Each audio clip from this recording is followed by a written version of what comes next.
కష్టం కలుగుతుందో, ఎలాంటి పరిస్థితులు ఎదురవుతుందో అని దేవుని పిల్లలమైన మనము భయపడక్కరలేదు. ఆయన మనకు మేలే కలగ చేయును గాక. మేలు కలగ చేసే దేవుడు మన దేవుడు.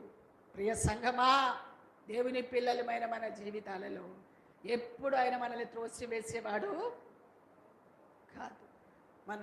మనం ఎంత దీనంగా ప్రభు దగ్గర ఉంటామో అంతకంతకు ప్రభు మనల్ని ఉన్నతమైన స్థానములో నిలబెట్టగల సమర్థుడు, శక్తివంతుడైన దేవుడు, నీవు నేను ఆరాధించే దేవుడు.